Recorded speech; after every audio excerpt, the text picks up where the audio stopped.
I'm Barack Obama. I want to save America. Work with me. That means do what I say. Go along with our agenda, which from A to Z is to hand over our sovereignty, attack other nations, have a domestic police state. I mean, do you see what he's saying while they are butchering the Bill of Rights and Constitution, but paying lip service to it? So it has been, so it must be with this generation of Americans. That we are in the midst of crisis. Again, he's saying we're going to always be like we were before, the freedom.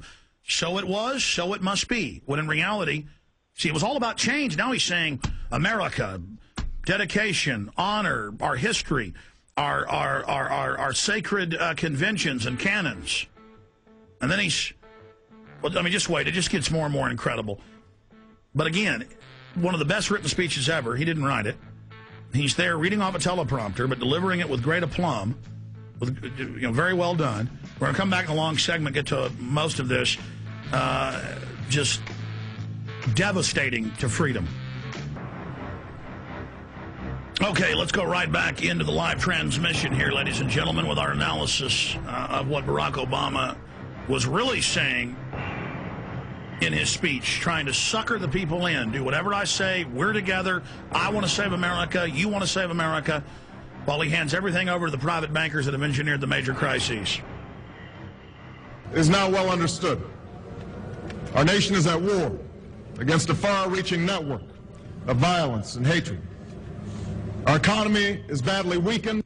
Okay, so he ties the economy being trouble to being at war with this far-reaching enemy. Then later he goes into how they're going to smoke them out of their holes. So right back to the Cold War, right back to the anti-terror. We're fighting the secret brotherhood of Emmanuel Goldstein, 1984, the guy with the turban and the big beard. And he ties that all in then next to the economy. Like we're fighting terrorists and we got to fix our economy. See, that's psychology. They're nexusing the two together. Network of violence and hatred. Our economy is badly weakened, a consequence of greed and irresponsibility on the part of some, but also our collective failure to make hard choices. Oh.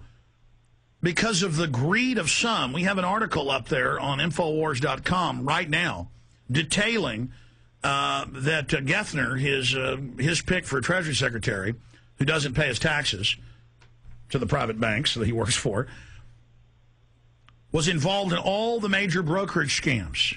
They ran the scams, and then now they're, quote, bailed out with your money, but won't say where the money's going and say, we need another big bailout now to free up credit to you, the American people, which all that will do is then accelerate inflation. But if we're going to have inflation, why just have it to give it to the bankers? Well, we might as well, have some benefit from it. It's still going to be bad. But it's much worse this way. So listen, the irresponsibility of some, namely everybody coming into my administration, the fact that he got 4 times the overall contributions from Wall Street and from some of the big firms 5 times, like Goldman Sachs, than McCain got. And I'm not saying vote for McCain. The enemy owned both horses in the race, both fighters, like a Don King boxing match.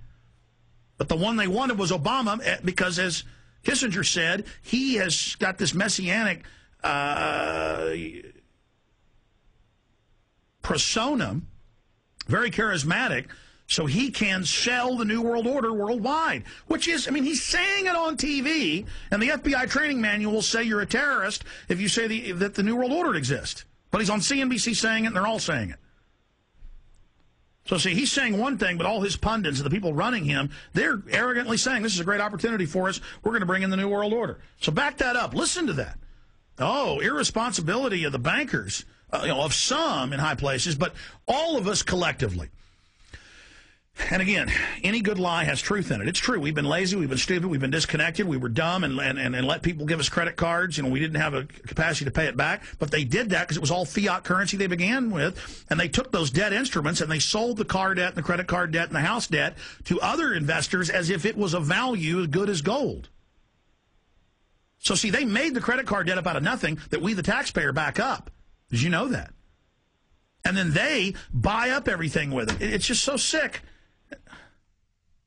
Of violence and hatred.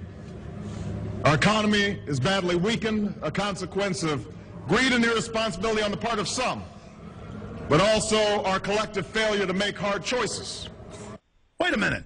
The globalists promised us that globalism, NAFTA, GATT, letting countries have huge tariffs on us, but we couldn't have tariffs on them. That's the so-called free trade, where they have no environmental standards, nothing in China and India and Mexico, and then slave wages, so that's not an equal playing field, so there's no way all the industry wouldn't leave. The globalists state in their own documents that was to get full control of our economy, so when they did implode it, that no one would have a way to protect themselves and everybody would fall under the control of the superstate.